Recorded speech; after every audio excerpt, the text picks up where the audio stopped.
Hey guys, come on in here. Come on in here.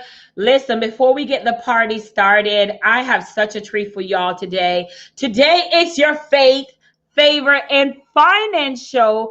If you are new to our group, Faith, Favor, and Finance, where have you been? Welcome to our Faith, Favor, and Finance Facebook group. If you're tuning in from YouTube, let me go ahead and say welcome. And do us a favor, go ahead and hit the bell and hit subscribe button. And as soon as you hit the bell and as soon as you hit the subscribe button, make sure you hit that notification so you can know when we are live. I'm just going to go ahead right now. I'm going to do a check to make sure that you can hear me clearly, to make sure everything is good on my end. We don't want any interruption because I'm going to bring you a special guest today, and I want to make sure that our internet and everything is working well. Hi, everyone. It's your girl, Sherri Summers, your revenue master life coach, where I help financial coaches maximize and monetize their brand so they can build financial confidence and have a business that they enjoy. So today we have an amazing guest with us today. And I wanted to bring my guest up here. But listen, as you come in, let me go ahead and do a tester to make sure you can hear me. We're good there. We're good there. Awesome. Tell us who you are. Tell us what you do. I love when you tell us who you are. Tell us what you do, just in case someone is looking for your service. So as always, I always have special guests to bring the nuggets to your business. So you in the audience can enjoy these nuggets because these are words of wisdom. So what I always say, grab your diva notebook, grab your diamond pen. We're going to tell you about my special guest. I'm going to have her come on here with me. I'm going to let you talk to the beautiful Josette. Welcome to Faith, Favor, and Finance Show. How are you doing today? I'm doing good. Thank you for having me. I'm excited. I'm excited for you to be here. So listen, I can tell them all about you, but I want you to tell us all about you. So tell them a little bit about yourself, and we're going to tell them why you're on today about the shift. The whole conversation today, we're talking about shifting and we're talking about building. That's what we're talking about today, shifting and building. And I know you yourself have the hat of financial coaching and in real estate. So go ahead and tell us who you are and what you do. My name is Josette Mills, and I have the Knowledge for Startups was my baby that was birthed out of me transitioning out of a downsizing in corporate America and came to the base of pretty much providing business acumen and mindset coaching for entrepreneurs in the first to third year space. And so through that, it was fulfilling, but it wasn't what I wanted to do in my core. What was in my core was working with women more closely, 50 and over, in a space of that would allow them to be fulfilling and pleasurable and not be overworked and undersexed. And so in that space, I was able to look at what I love to do, what I've been doing over 30 years, which was in accounting, from bookkeeping, accounting, accounts payable to accounts receivable to being a controller. So the level of capacity that I was at between frustration, also the needs of my clients, also the way of trying to figure out how to leverage, how to keep serving as the referrals came in to work with this one and this one and this one. And then having the opportunity to see, is it a virtual assistant that I need to help with the onboarding? Is it an outsourcing, meaning get away from me holding on to everything and getting comfortable with delegating was the only way that I could fulfill a capacity without being bogged down every day, all day, no life, no play, just work. You know, like that Rihanna song, work. All you do is work. Literally. And so, go ahead. And one of the struggles was that me identifying what did I love doing the most for the clients? Was it just the monthly closeouts? Was it just, setting up their financial structure for, their chart, building out their chart of accounts, setting up QuickBooks, doing all the things? Or Was it to make sure that they understand the difference of this commingling of funds, because they was treating their business like they treat their personal finances, right? And then the thing is, in my heart of hearts, it's not in my morals to sit here and charge you over and over for time that I have to iterate the things to you every month about your income statement when you're not interested in knowing. That scares me, because how are you going to grow your business if you don't know what's coming in and going out? And then the other thing is, you can't just hand off your baby to nobody. Would you do that? So I used to give that kind of example. If you just had a baby, would you just hand it off to somebody and say, take care of them, I'll be back? Yes. Stay right there for me for a second, because what I'm hearing you say is, just so we're clear, because we have a lot of financial coaches that are inside our Faith, Favor, and Finance group inside of Facebook. So if you're on YouTube, make sure you jump over there. And I'm the same thing you're saying, the challenges that you face as a financial coach is what I hear all the time, is that they want to help people increase revenue. They want to help people save money and show them how to save money, but it becomes daunting task because it's hard for them to scale from that mythology. It's hard for them to scale because you may have 5 clients, and yes, 5 clients are paying you $200 a pop. I mean, $2,000 a pop, but then you have to sit, look over their books, and then tell them all this stuff, like you just said, and then they just want you to do the work. They just want to know it's done. They don't even care about the results of what you are doing. So, well, go ahead. I don't see that being me serving them the best, right? Because in my business plan, it was to make them. I had a ready, able, stable blueprint that they would create, right? And so, ready, able, stable blueprint. I love that.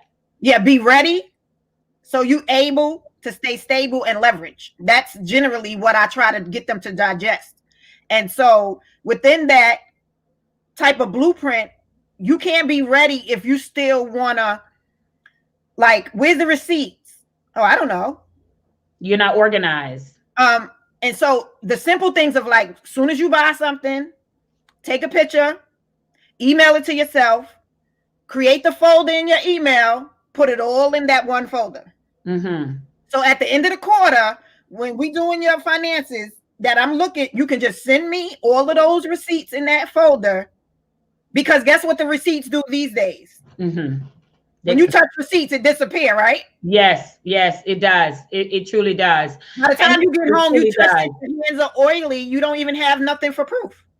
Let me stay right there, Josette, for a second, because I think sometimes too is the financial coach job to educate or put the message or their brand out there of what type of coach they will or will not be, right? Because when you are serious, when you're a serious CEO, I want everyone to get this on YouTube, on Facebook, or business page, wherever you're tuning in from, I want you to get this.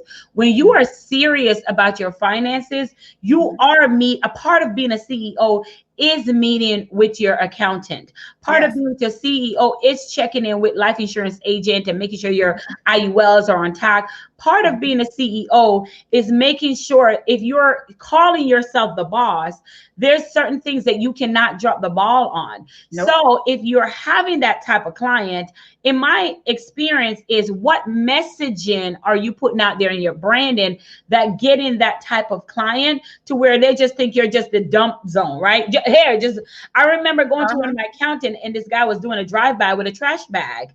And in that trash bag, was receipts. And he just go, right?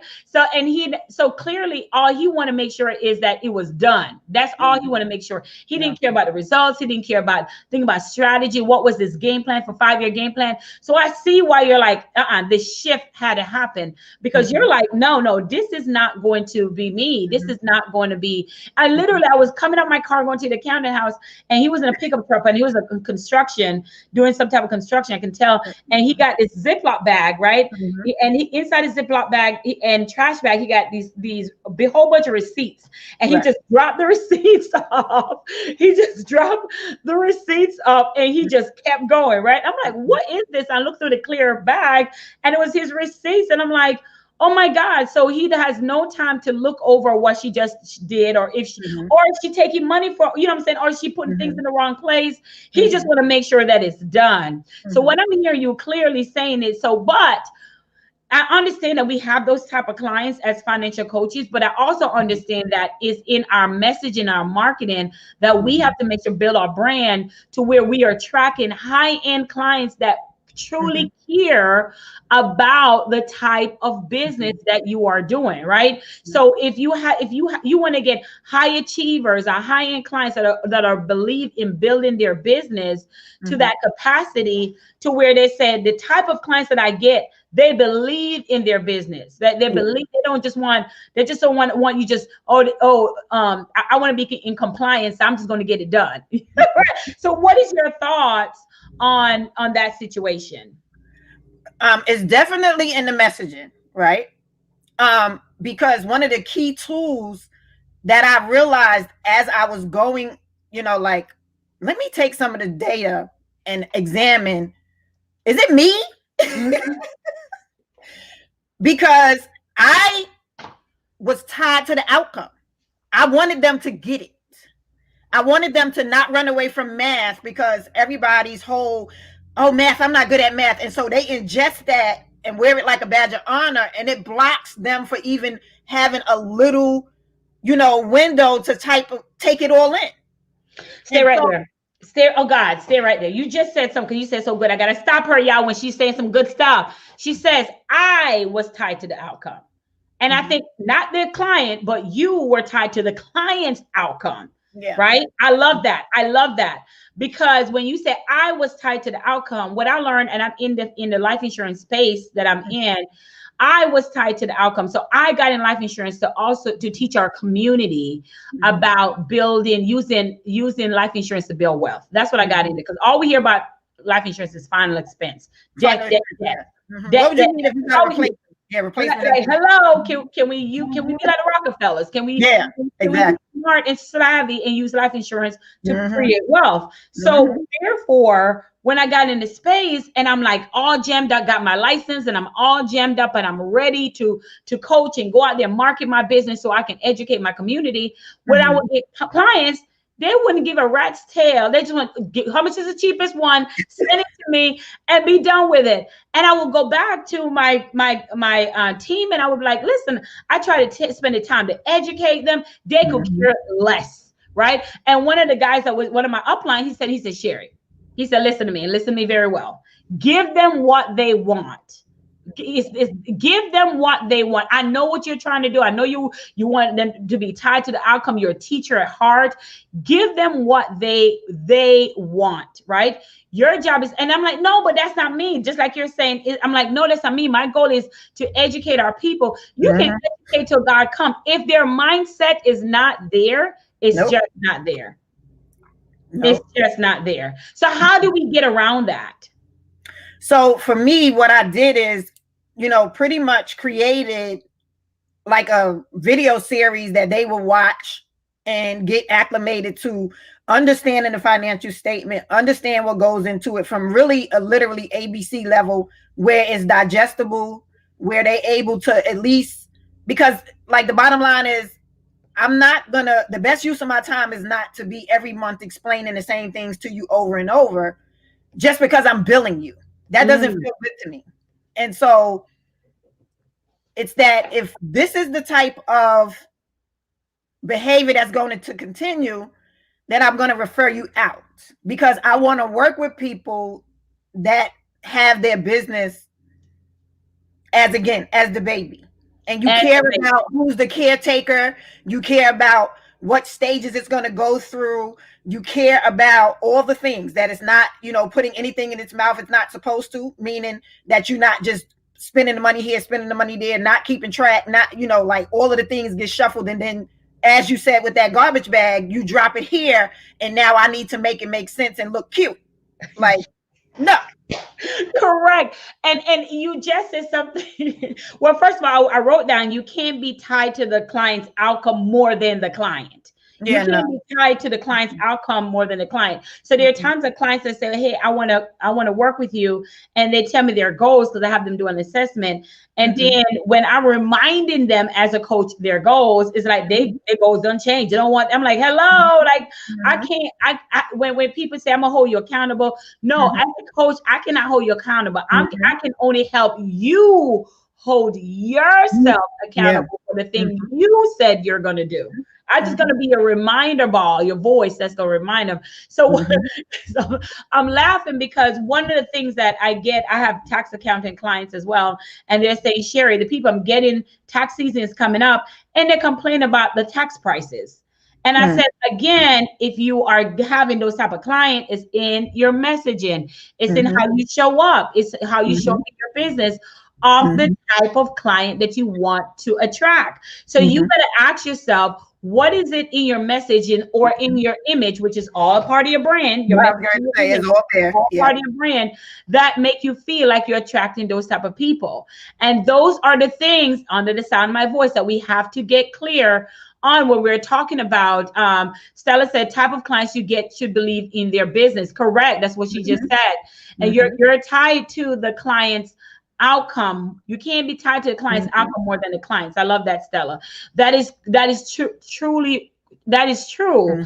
So I tell people, if you're having that issue that we're talking about, if you're having that challenge that we're talking about, be clear and understand that you need to fix your messages and your message and your image, that the way you show up. Are you going to get one or two? Yes. But for the most part, you can't have all the clients like that. So, okay. So just that you're doing finances and you're like, this, go ahead. You were about to say something. Go ahead. But I want to say one thing before we switch, because from the very beginning, and as you know, as I went back again, doing the data, looking to make sure what am I missing and why it's not aligned, right?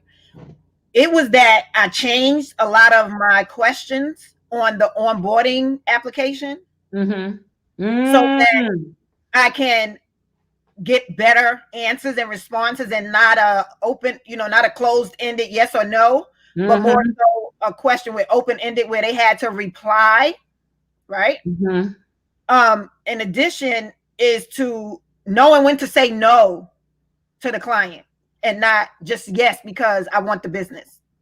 Oh, yes, but I got to go back a little bit. Because you just dropped a nugget, because I do that too. In the onboarding process call, there's a questionnaire that you ask with me when clients are signing on to talk with me in a free consultation. Correct. There's an onboard, because here's the thing, your time is precious. Right. Your time is precious. So knowing if the client, so I can never understand when people says that they're, well, I don't have the money right now, but I'm just seeing if well, you already see my results. I'm online every day. Right? So we're not here to ask, can I deliver? Right. So what are you? Are you hoping me to say a special thing that you get you to check? I'm fine. So when you get off the phone and you say no, you're still back at the same spot where I left you. So exactly. I really think we need to shift our mindset in thinking these onboarding calls is about the person you're talking to or the coach. It's really about you. Are you going to get off the phone the same way you got on the phone? Yeah. And then, go ahead. One of the things too that when I changed up the onboarding process is that it was a true assessment of what's the best use of my time. Where's the most value, right? What's the highest grossing thing? And if it's not that, then I shouldn't be spending my time on that. Right. Reverse. Back up. What is the highest grossing thing? That what I did that in going into 2020. I did that. I cut out all the mediocre stuff, especially when my client just doubled today, just got a win inside of our revenue attraction group. She just doubled her money, right? That was her win that she got. And she was like, I thank Sherri for sticking with me and being patient with me. But she just doubled her income for one of her clients. And we spent so much time trying to chase pennies instead of just going for the big thing, especially when I just said that inside of this group, girl, you're saying some stuff today. What is the highest grossing thing that you need?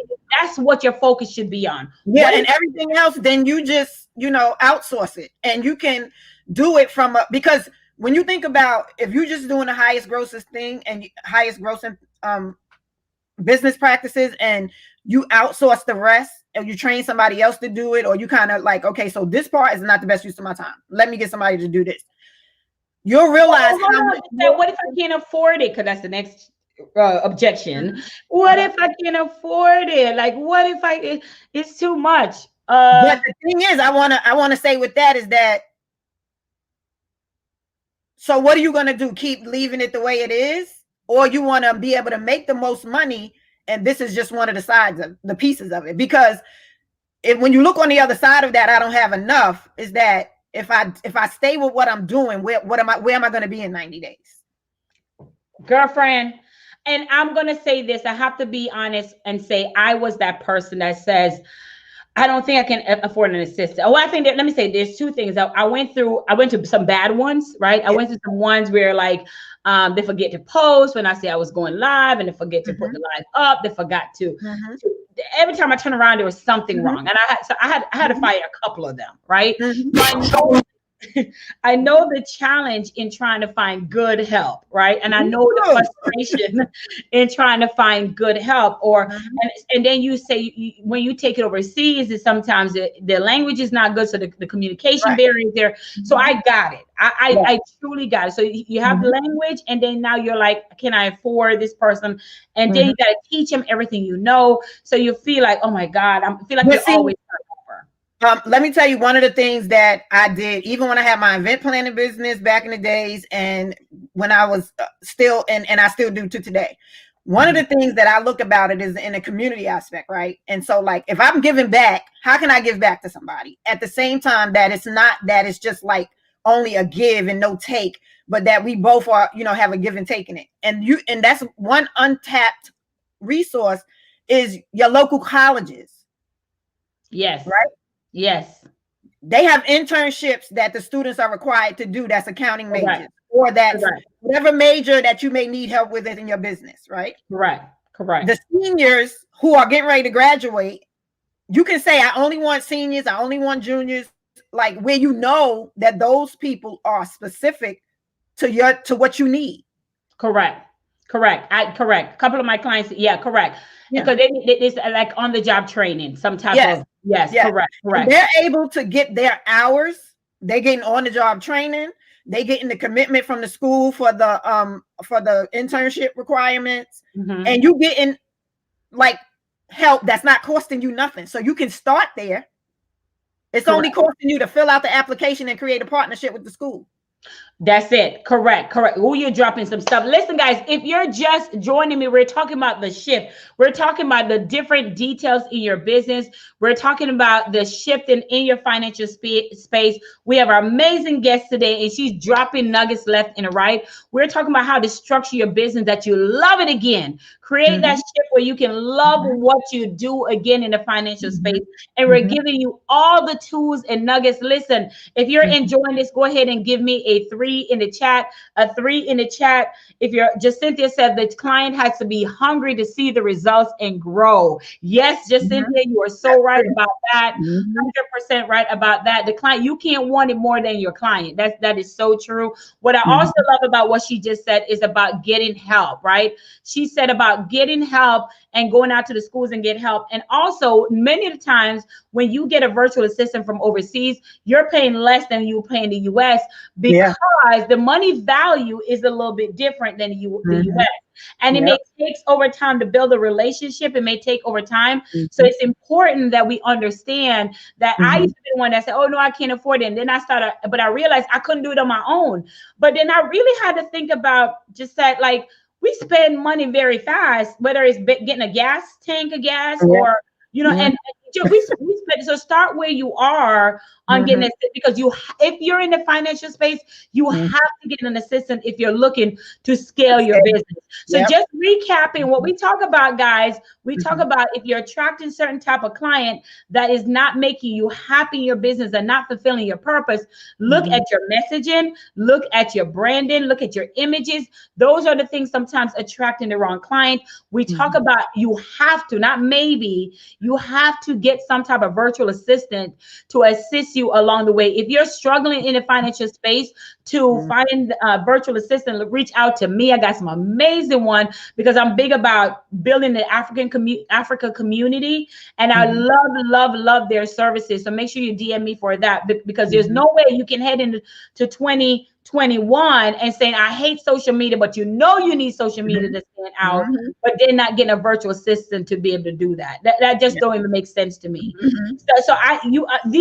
Or look at your local area where you have local people, like you said, that are college students that need to do on-the-job training. These are some amazing nuggets, guys. I wanted to really bring her on because she is amazing in her space. And we're talking about when I one of the biggest challenges I get from that I'm here in the financial space is always, one is finding good help, right, that understand their business, that can help them with their budget and their finance. And I hear that a lot.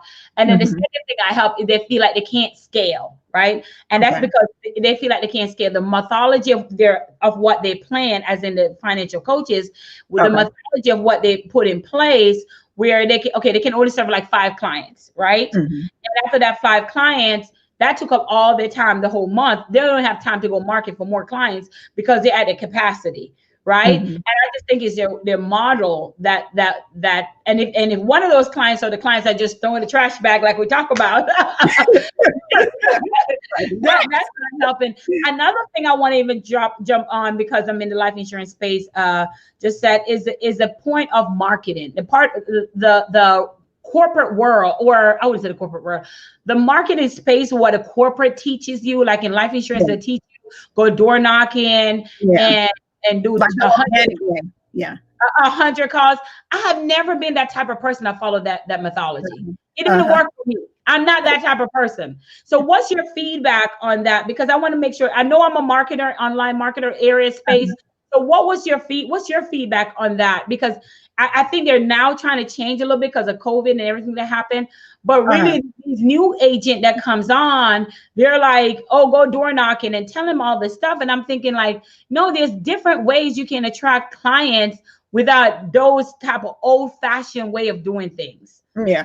Well, for what I feel is, for me, especially with being in real estate, as well as, having entrepreneurs and startup entrepreneurs is in that space of, it's really like a dynamic of using all of those avenues, because there is some people that don't want to deal with, especially now, because they online all day. So they don't want to have to go and be online outside of their work hours, right? Yes. So I feel like a combination of it all. I know the post office has a program where, as a business, you get to have like a slew of amount of things that you can mail out at a really, really, really low rate, like a postcard rate, not at the 49-cent rate. They give you certain addresses and lists you can buy from them. It's different ways that you can, online, of course, because everybody does that. But from a speak to people space, sometimes it takes to see a face, because they get the card and like, who is this? Yes. It takes that time to, and again, it's a combination of it all, even sending like greeting cards to the people. A lot of times we can get information from public information with the outlets of social media and have their information. We can send it to them directly. We know when their birthday is, or we see they post. We know when the anniversaries are. We know when, all the things. Everybody tell you everything on those outlets, and just really use it as I use hashtags too, and I follow hashtags and build relationships through the hashtags. I have also done like the what do you call that? Like the whatever app is in like on Google. Doing on Google, because if you search your area on Google or Facebook in your area, like in your insights, I think it's under the insight tab, but you'll see, and it says my local area. You get to see who's near you with an interest of what you do. So you create the partnerships with those places. What I don't do anymore, which I used to do, was buy lists from like these agencies that sell you these lists that they sell to everybody. It's old, it's dormant, it's no good. I don't do that no more, because that was like a waste of $300 a month. I can find a better way to spend $300 a month. And though, people look down on boosted ads, if you're just doing it for engagement, it's just another way to do it. as far as from a strategy standpoint, is to just get in front of other people. It's not so much like you use that as a strategy to get in front of other people Awareness. and add for your product. You see what I'm saying? Building awareness. Yeah, I've done that. But I definitely know what you mean in regards to marketing and getting in front of people. And the other thing is watching the trends on Google to see what are people doing now. Because, you know, for the fact that everything is and we're about to get another second, you know, splint of this COVID situation. So it's really just looking at how I can do best with data, gathering data, getting the information, how many you sent back, which is another thing that you should be, you know, kind of passing off to somebody, is watching your stats. We sent out 40. We got, you know, 20 calls from that. Oh, we need to do some more of that. Or we got 40 clicks on the link, like really watching the data. And you got these geeks that love to do that. And even if even on Fiverr, Upwork, all of those places, it's worth, you know, spending a couple little dollars, less coffee from Starbucks. We're going to take that $20 and put it over here on this. You know what I'm saying? Correct. And I want to say this. If you pick, first of all, jam, financial coaches, I hope you got some of these gems. You were dropping it like crazy. But I really want to say this. Like, you sent out a postcard today, you get no calls, you send it out again, you get no calls. You send it again, you get no call. Because sometimes I just said this inside of Women Helping Women. I said we stop too fast. We stop too fast. Like, you have to they have to see you. It takes 7 times for somebody to see you for them to say yes in different capacity. And when they grab that postcard, what they're going to do? Guess what? The first thing they're going to go do? They're going to go on Google and start putting your name and start Googling you, right? And the first thing gonna come up is your Facebook page. Hello. When was the last time you Google yourself? Right? The first thing gonna come up. So going back, they're gonna either your face, some type of social media page is gonna come up to see who you are, to see what you do, and then you ask yourself, does your page look presentable, and does it speak about who you truly are? So whether you go left or whether you go right, people are gonna look for you. And the first part they're gonna come is your social media is your new business card. I love that. Oh my gosh, you're doing so much. You're dropping. But you know what? The one thing that I forgot to say. So one of the things too, because I'm like a researching geek, I'm always Googling something, being in another rabbit hole. But one of the things that I want to be sure that I say, so for particular areas that I be interested in, when I was really going hard in real estate, I would go, not only like walk around the area, not lurking, right, looking like, who is this, but really seeing on what's going on in the neighborhood, how many houses is on sale, how fast they selling. Yes. I also looked at what's going on in the schools over there. Right? Because it's conversation for people, right? If they was to call, I'll be able to have, you know, some conversation for them, fruitful conversation.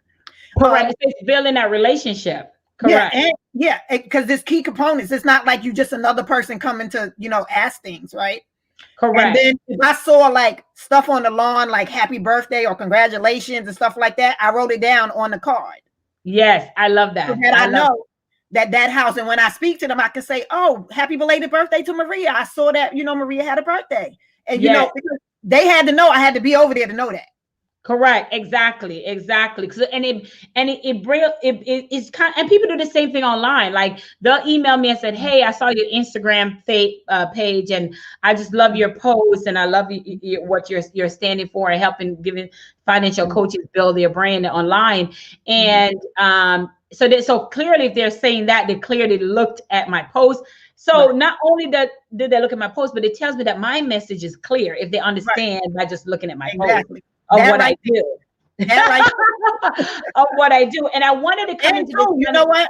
You know, when they do like the like, I subscribe to the newsletter of places that serve my clients. Right?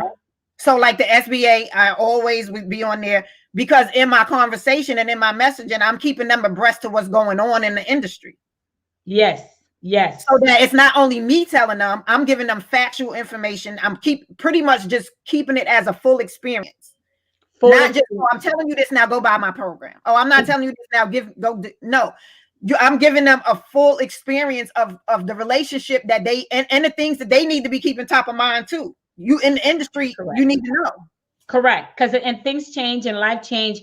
And it's important to have a marketing online, and it's also important to have marketing offline as well. So Yeah. you're giving us all this nuggets about how financial coaches can really scale their business and make it in a way where they're not burned out. I love this great information. So tell me how you move from financial coaching to sexology. I cannot wait to get into this one. So tell me, how did you transition? How did this, y'all thought we were done.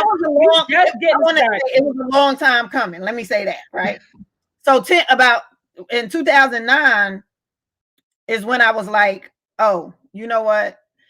I am having this 40th birthday situation, and like, what am I going to do next? And what? So I had signed up for this sexology coaching back then. And then when I had the conversation with my husband and my kids, and they were like, oh, what are the people going to say? With our neighbors and our friends, and oh my God, and oh no. And everybody was like, are you out your mind almost, right? And so that made me do this. And clam up.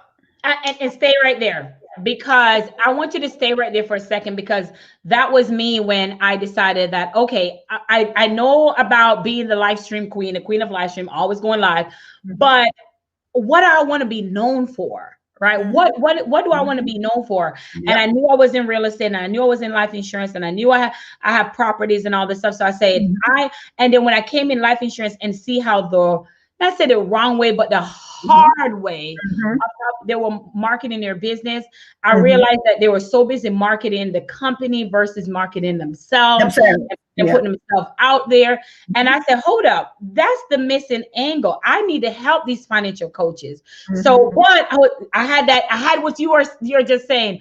And I understand sexology is a little bit different than me saying I want to help financial coaches. The feeling on the inside was I'm niching down to this area. Now, I always tell people all the time that marketing is universal, right? You can just take out an industry and put your industry in there, because the strategy, I can still put a card that you just gave us about mailing out cards. I can still do that in my business. So you can, a real estate agent can do it, and a life insurance person can do direct mail, which is what is called direct mailing. So it doesn't matter. So marketing is I would go to even places that has nothing to do with my business just because I want to hear a different way of doing things. But with that being said, I know what you mean. Like, I'm going to own this space. I'm going to own the space of helping financial coaches so they can really enjoy their business again. And now, now you say, hey, well, I want to help women over 40. Is it over 40? Over 50. Over 50. When I first was doing it, it was women over 40, but now I waited 10 years, it's women over 50. Okay, women over 50. So what did your family say when you get this aha moment to start helping women over 50 with their sex drive? So pretty much the premise was, when I first was in that space, it was through a healing sexual trauma, trying to identify my own self. How did I get the disconnect, getting reconnected to myself, rediscovering myself, reigniting everything, whether it was pleasure outside my business, pleasure in my life, pleasure just to be happy. And so all of that never left, because it still was just in the core of my belly, just those dreams deferred, because I'm living according to what others expect me to do, and what was comfortable, and what I didn't have to like explain or feel like I'm doing a taboo conversation, right? And in the midst of COVID and all of the things, and losing clients, losing contracts, and trying to stay afloat, and the EIP, the EIDPD loans, and oh my God, all of that, right? The EDL loans, not PD. I'm mixing up the PPD loan with it. So I know what you mean. The bottom line was that when I came up out of all of those tears drying up, from today, I'm going to do what I want to do. I'm not going to die empty. I'm not going to sit with the shoulda, woulda, couldas, and I'll be in a nursing home in 40 years talking about I shoulda, woulda, coulda, none of that. And so I had a conversation and put people on notice. There's no questions. It's a notice. Unfollow me if you're going to be uncomfortable. Delete me if you're going to be uncomfortable. But as of today, I'm switching and I'm going back to what I had the desire to birth 10 years ago. Wow. Well, and wow. And so in that, when you're out of I did struggle because I'm like, but I still want to work with women, and my entrepreneurs is at my core, my belly, that financial stability for women. Like, how do I leave that alone? And I was like, that's going to be the struggle, because I was asking myself, what's going to be my struggle? That would be my struggle, that I'm not helping women be financially free so that they don't have to deal with the certain things that we as women deal with because of financial situations, right? Yeah. And so I was like, you know what? It's going to be women over 50, and it's going to be women entrepreneurs over 50, so that I'm really niching, right? Yeah, I was just about to say you niche, but so stay right there with me. Okay. Riches is in the niches, okay? Yeah. Riches is in the niches, okay? Yeah. Stella, go ahead and hashtag that for me. Mm-hmm. Riches is in the niches. And the reason I'm saying that is because we are so afraid to do that. But remember, when we start this conversation, this is why I love faith, favor, and finance. Y'all, we getting started. We'll be here forever talking about we getting started. But here's what, because when we talk about earlier, when you and I were just talking about having the clients that we throw in trash bags with a receipt, and they don't care about the results, right? They don't care about the outcome of their business. They just want to know it's done, right? When you niche down to your ideal client, first of all, your ideal client has to be able to afford your price. That's number one, right? When you niche down to your ideal client, then you don't have much of that problem anymore, because you specialize in one area, right? This is so good. You're now specializing in one area. Now you can justify why you're charging more, because you're a specialist in your area, right? There's other coaches that can help financial coaches market their brands and all this stuff, but there's other compliance situations that they may not even know about, right? There's other things. I'm in the zone knowing about what's going on. So when you're talking about 50 and over, and helping them be pleasurable again, and helping have a flow of pleasure, I saw that. I love that. The riches is in the niches, because you know these people, your ideal client, your niche clients, they're not going to waste your time, because they're serious about getting the results, whether it's happy, whether it's creating a lifestyle of abundance, whatever it may be. That's why it's so important. People are so afraid to niche down. And why is that, do you think, that people are so afraid to niche down? Well, let me say this, because we think that we need to, like, that it's not enough if we get too small, right? So when I first was thinking women over 50, I'm like, that's like an audience over here, right? So if I say women entrepreneurs, that'll at least close the circle up a little bit. I can still have all of this content that I had for those women that I was already going to be working with, and that I'm pursuing to work with. That could just be a bonus that they get just because they are in the program. And in the I'll put that stuff in the membership, and that's just something because it'll be something that they need as entrepreneurs anyway, right? The other thing was looking at, again, I can't say yes to everybody because I don't want to say yes to everybody. So who and how can I narrow it down where I don't have to do a lot of, like explaining? You already know, because this is what I'm serving you right here on this platter. It's a buffet, but it's a specialized buffet, right? It's a specialized buffet. And so with that, I know, one, the traction that comes with being over 50, life changes, science changes, family dynamics changing. So we are not only, kind of like in that, as people love to reference, right? Society with the, midlife crisis, menopause, this, that, and then you buy into it. I'm not with the buying into it, right? Because you don't need to connect to what they say we expect, because then you sit and wait until something similar to it, and then you be like, oh, that's what that is. So now I'm experiencing that. And it really is all at the core of emotions. That's what's missing. The disconnect is between the emotions, because the compromise of putting everybody before us all of these years as caregivers, the mother, the wife, the husband, the whomever role you have in the family. The bottom line is the back burner was always our space. It was. It's always our space. And I'm glad that you say that, because we have to get, especially going to 2021, we have to own a space and stick with it. Yes. Yes. Whether it's over 50, whether Yes. it's financial coaching, whether it's taxes, Mm-hmm. whether it's you. What did you say earlier? You said about find your highest thing and what the brings highest grossing, yeah, you know your KPI. What's the highest grossing income product that you have? That's where your time go only. All the other stuff, delegate. That's it. Throw that baby out with bathwater.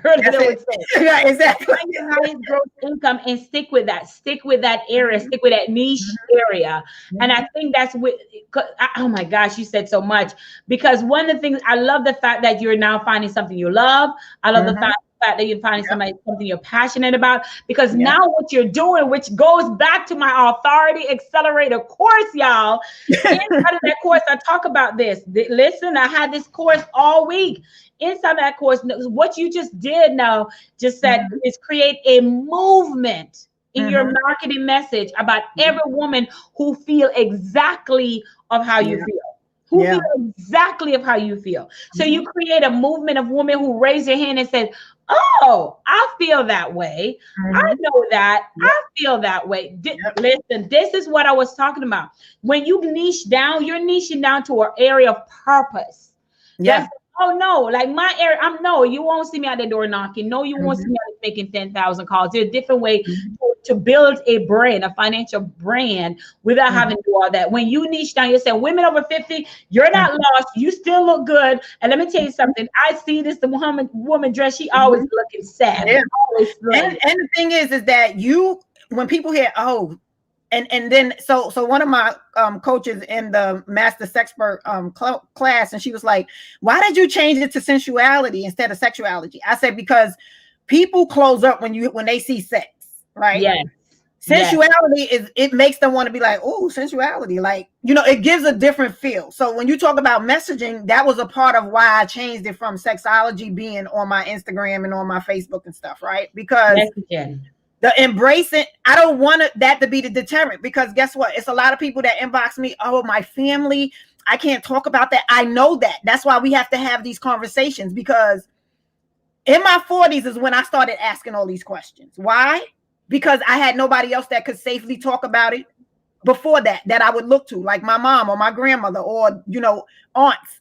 Everybody was like, well, I don't, everybody is like shelling up because it's time to have a real heart-to-heart conversation, and they don't, and you can't really depend on what the school was telling us, right? So where we learned it in the streets, we went by what our friends said, or which was all wrong too, because they went by the all wrong people they heard it from, right? It's an individual experience. It really is. It is. It is. Hey guys, if you're just joining me, we have a few more minutes. If you're just joining me, we are here with the beautiful Josette. She is a sexologist, right? Did I get it right? And she's also in the financial space. And we were talking about messaging. We're talking about marketing your business. We're talking about creating a movement when you niche down in your marketplace, y'all. These are all these things you can find out the how with our Authority Accelerator course. Go all through my timeline on our Facebook page. You'll find it. That was what the entire course was about. And she's saying, so what is your results after you have niched down and says, okay, I'm tired of people throwing these finances stuff at me. I want to go, this is my lane. What have been your results from you niching down into this space? So what I'll say is, when I thought about like, what would my sensuality / life coaching situation look like? It was really capturing, how do I capture the mind, body, soul, and emotions of the women who are, one, choosing themselves for the first time in their lives, even though they're over 50, right? If they giving themselves the opportunity to come from that overworked and undersexed space, and to have the opportunity to feel, like from a core, to feel good in the day when you get up and you look in the mirror about everything that you see. Yes. To begin your day with gratitude, to begin your approaching you as if you're dating yourself for the first time. Dress up for yourself, show up for yourself, do all the things that we do in an external way and for other people. We need to start here first, because your win is within. It is. That's where it's Oh, gonna your win is within. I love that. Your and win so is that's within. the whole premise of how I'm designing my program. And so I finally went and got my Reiki practitioner license because I wanted to be able to have an energy connection and an emotional, like, safe space for women. And so in addition to that, I work through emotional movement in one of my modalities of keeping myself together and sane and dealing with stress and processing. And so when I found out that I can get certified to do that, I've been on that mission for almost a year now, and I completed this weekend, so I'm excited about it. Oh, good for And it's you. pretty much a premise of a 90-minute session. We call it the experience, an emotional tour, because you get the opportunity to, it's like primal movement with a mixture of sensual dance and meditation and creative visualization. And like just the whole celebration of you as a woman and moving those emotions around so that we don't wind up with the dis-ease as the result of all of it, you know? Wow. And And so, yeah, because we're denying certain things and we yeah. put certain things off. Mhm. And so, Mhm. or if something go wrong, we just Google it and we think we're gonna die. Yeah. Yeah. So You find all of this symptoms and diagnose yourself. Yeah. exactly. Oh my goodness, girl, it has been a pleasure having you here. Listen, Yes, I enjoyed you all. final question. Where can people find you if they want to get in touch with you? Do you have anything coming up that we need to know about? Where can people find you? Actually, I finished my certification this weekend, so I will be having some classes coming up in December on Wednesday evenings at 7. And so I will be posting the link soon. So if they text me, they can text me. Your name will be the code. And I'll give the class for free. It's usually $35 each class, but I'll give the class for free. For the code is Sherri in caps, and you can text the 833-213-9343 and put your name and email in there, and I'll send you the link to register. I should have the link available for issuance on Monday. I just can't issue it until I've received my official certification on Sunday. Oh wow! Oh my goodness! And you're gonna go ahead. You have to come back. This has been awesome. Sure, no problem. I love to come back. Amazing. Yeah. And I hope it's been good for you all. And thank you. Where's your hangout spot on Facebook, on social media? On Instagram, Flow of Pleasure. On Facebook is Intimacy 50+. I love it. 50 plus. Oh, I love that. 50 plus. So guys, just to recap, we know riches is in the niches. We know our messaging is important so we can attract our ideal client. We know your message, your brand is about messaging and images. We also gave you several different nuggets on how to market yourself online, offline, and how to outsource without breaking the bank. Hello. We talk about using VAs from overseas, that where the money value is higher, the US dollars are higher and stronger, that you can pay less and get more value because the US dollars is stronger. And if that's something you're interested in, make sure that you reach out to me. All of the messaging, all of the marketing, all the momentum masterclass, a momentum of movement when you're niche down of how to do that is inside of the Authority Accelerator course. I already dropped the link so many times. I don't know if you're not in the group, what happened to you? Thank you for just taking the time out of your schedule, your busy schedule to be here. Any final words you want to leave with us? One final word that I want to say is to be sure that you give yourself the grace to do what feels good for you from the inside out. Oh, wow. Beautiful. It's not like you have to give up what your degree says. And my bachelor's is not in sexology, but all of the coaching and the investments that I've done for 2 different level certifications and all of the things that I need to show up the best for my clients is definitely worth it. It's just like the lifelong learning. And the bottom line is I still do some financial business, but it's not like my pronounced one right now because I need to grow Flow of Pleasure. And they still reach out to me because of the relationships that I had and, before and those to come. So I love it. I love it. It's all about messaging. It's all about branding. It's all about niching down. All that total package. Thank you so much for your time. All right, guys, I'm so excited that you take the time. Remember, we tune in every Tuesday at 1 p.m. Eastern Standard Time for Fate, favor and finance show. We're going to bring her back one more time to us to say thank you. God bless and have a good day. Thank you. You too. Enjoy your holiday. Happy New Year, everyone. Thank you. It's your girl, Sherri Summers, your Revenue Master Life Coach. Thank you guys for tuning in. Have a good one.